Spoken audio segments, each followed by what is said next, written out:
During the course of my interaction with people, they are very curious how we conduct global research. How did we come across the not so well-known listed companies? How did we manage to get the appointments in the first place? While everyone knows Infineon, we went to Munich to analyze a more focused player. This is a listed semiconductor equipment company, a fraction of the size of Infineon.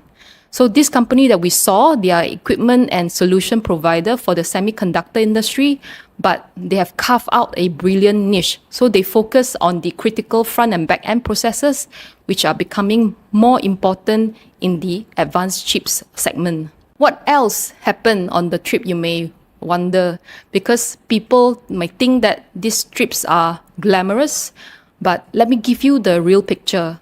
Over the years, I learned how to integrate work and life. I guess that's one of the survival tips for such trips. What I mean by that, on a Sunday on this trip, I read annual reports while looking at the autumn leaves while having a cup of coffee in Stockholm. So the beauty of traveling like how we do is we get out there, talk to the locals, observing, listening, and understanding the pulse of the country, what is happening to their economy, what are they concerned about in terms of political situation, and so on.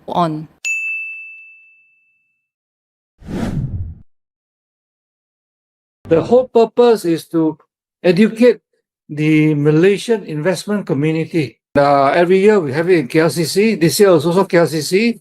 It's on the 16th November, Sunday. And one of the forums that we're having this time is on the Trump's tariff and how it's affecting businesses, supply chain, cost pressure, maybe even companies' investment plans. So that's why we asked 5 of you all to join in this panel. So we go in as an independent body, we do fact-finding, we interview people, we provide the fact-based objective reports. That's what we do. I think the certificate of origin comes from us, and we do this the certification as, like, example, Mr. Tiong, if you're in logistics GDAX, so that is something that you need to show it to, example, the US Customs. China has just recently imposed a ban on the export of rare earths, not only just for cars, but for anything electronics, for mobile phone, laptop, computers. I think you need power and you need critical material. There are a lot of the customers from all the overseas, right? They are actually inquiring how to able to bring their shipments in a smaller size. The circular trends moving the semiconductor industry is, of course, AI and data center. And then you have this geopolitics between US and China that is affecting literally everyone. And under these big topics, you have this tiny player called Malaysia, and then our semiconductor industry. So the objective of the forum is to allow the audience to understand where the risks are, what the opportunities are amidst such a landscape. In the past, you all will know that it's extremely cyclical. It's still cyclical, except that at the aggregate level, at the global level, you see that the semiconductor sales globally haven't really dropped. Our Malaysian government, who has finally, maybe thanks to people like Dr. Sri Wong in the MSIA, finally they recognize the critical importance of semiconductor industry to uplift the entire Malaysian economy. So finally, we have a proper formulated national semiconductor strategy. That was May 2024.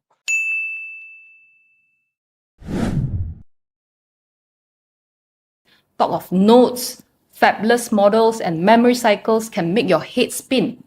That's why we're launching iCap Semi, a new video series designed to demystify this critical sector. Whether you want to spark your interest in investing or deepen your knowledge, we will guide you. In this first episode, From TikTok to Tesla, Unlock the Secrets of the Chips That Run Your World, I have the privilege to share with you some essential concepts in semiconductor. Semiconductors are essential to all modern electronics. So it can be found in your smartphone, data centers, cars, medical devices, and so on. It's a global industry worth more than $500 billion and still growing very fast.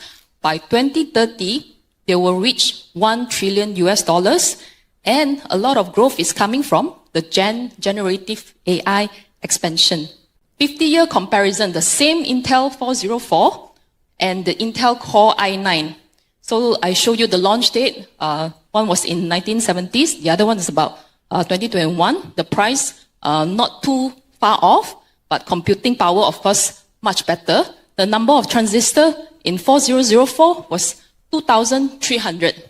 Guess how many transistors are inside this Intel Core i9? So the answer is 2.17 billion. So you can now imagine the size of a transistor now is smaller than your hair, smaller than a virus, smaller than bacteria. This is how you're able to fit in more and more transistors into the chip. Chip packaging is the new frontier because, more or less, you can't really go beyond certain physical limit if it's already, because there's a single atom and you can't really go beyond whatever that's the minimum of a single atom. So they have to look at innovation from other segments, other parts of the process in order to still reach a higher level of computing, but not the size reduction anymore. So you will see a shift that some innovation will come from advanced packaging. Are you tired of doing investment research on stock markets? Want to spend time on your hobbies or go out with your friends instead? Introducing iCapital, where you can get independent, objective, and comprehensive investment advice on the go. Available in English and Mandarin and can be accessed via app, website, and print copy. We provide thorough, first-hand research-based findings on listed companies, economies, and stock markets, and clear perspective of how markets interact and how they influence investments, as well as provide Malaysian and global stock recommendations, stock portfolios with outstanding performance to follow. Subscribe now to iCapital for stock news. From only 49 ringgit a year, start investing like a fund manager. Subscribe now at www.icapital.biz.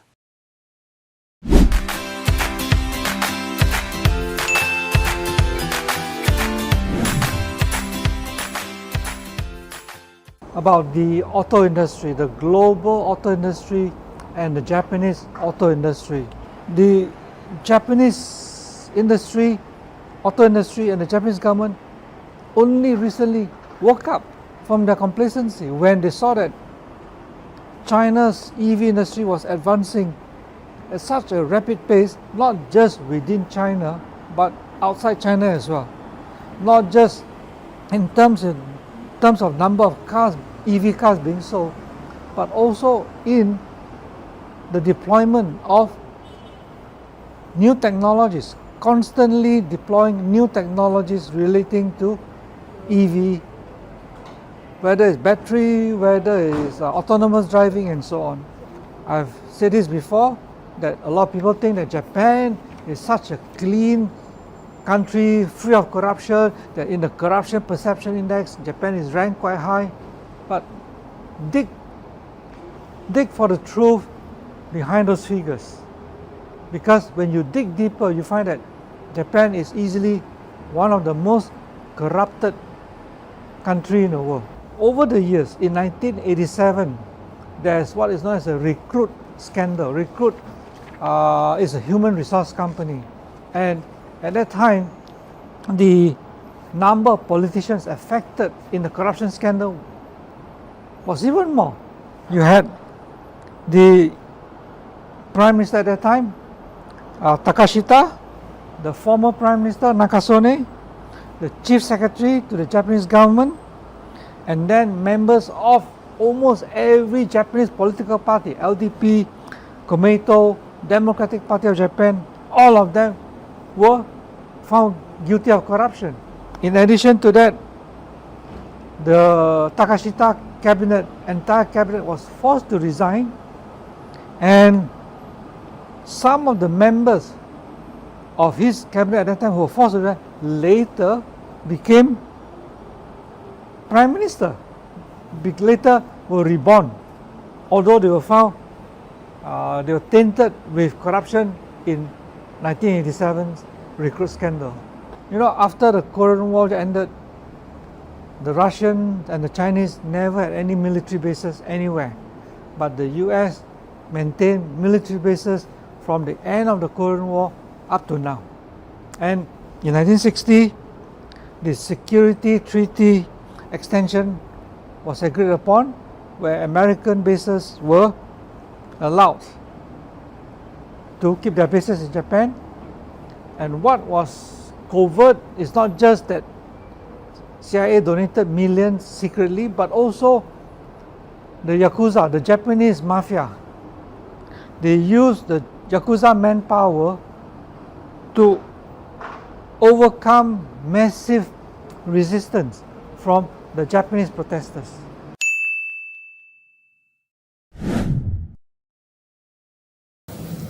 They're so nostalgic.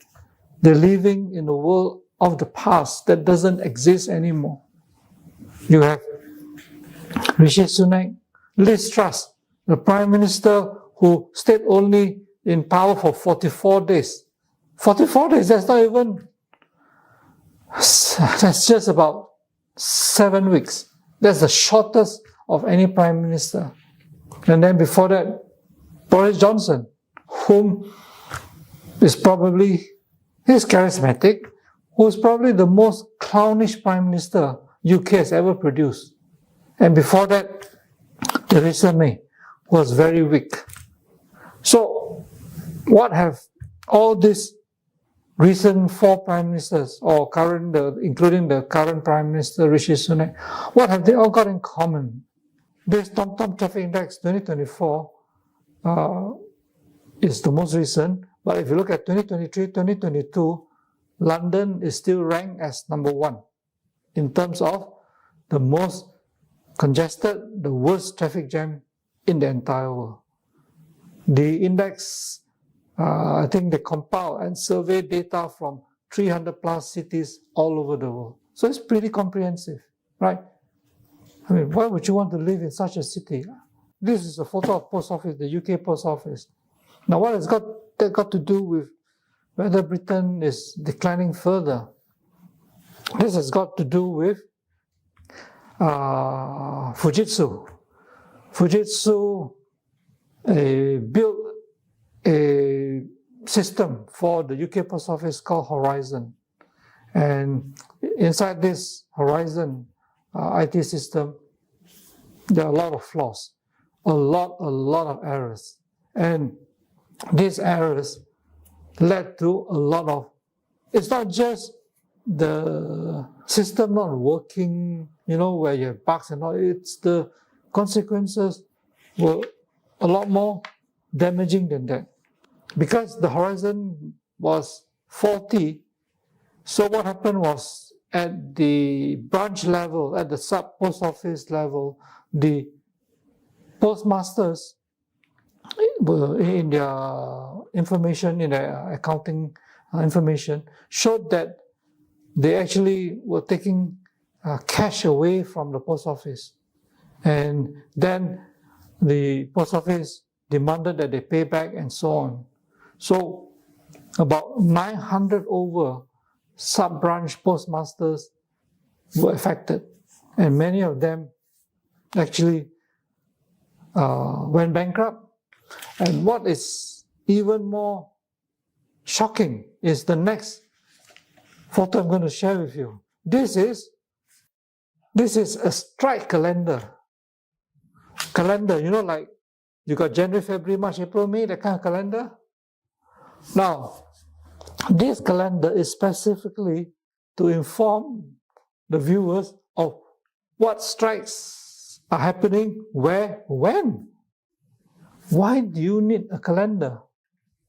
Because there are so many strikes and it's happening over such a prolonged period that you as an ordinary person, ordinary commuter, ordinary user of these services, you need to know whether, if you go and see a doctor in the national service, whether the doctor is on strike, whether you take a train, whether the train is serving If you take a bus, whether the bus is running. So it's so bad, the strike situation in UK, in this country that tries to protect freedom all over the world, that they need to create a calendar.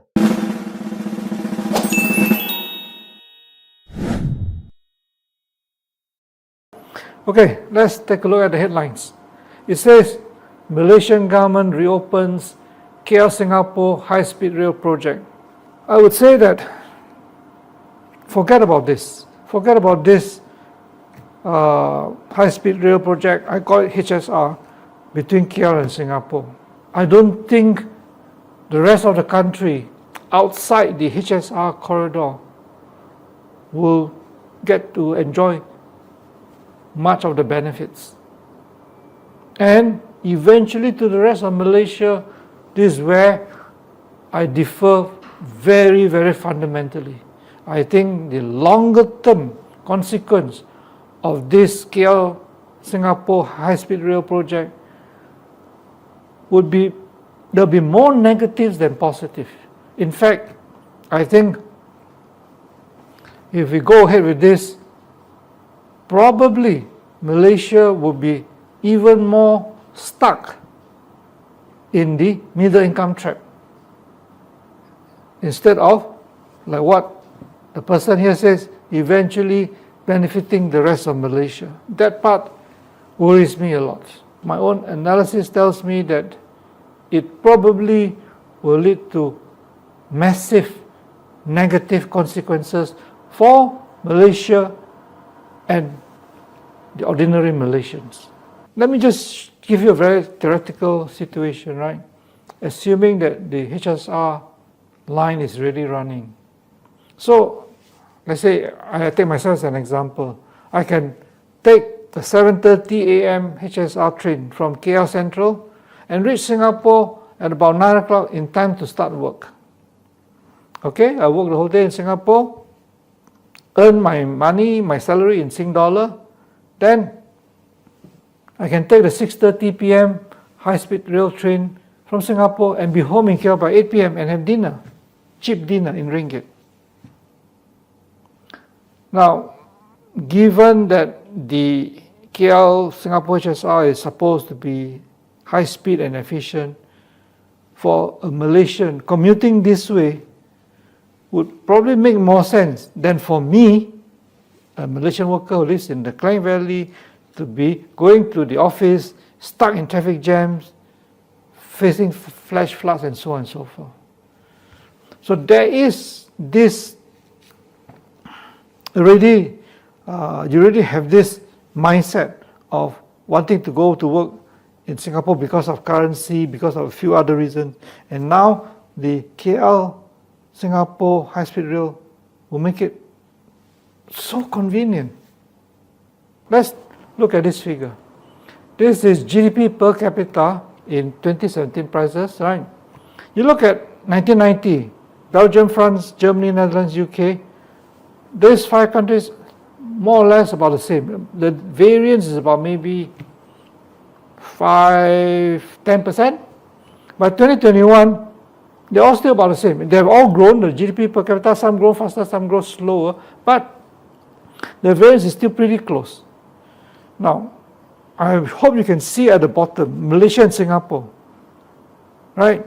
Malaysia and Singapore in 1990, Singapore's GDP per capita was 3.7 times higher than that of Malaysia, $37,000 versus about 10,600.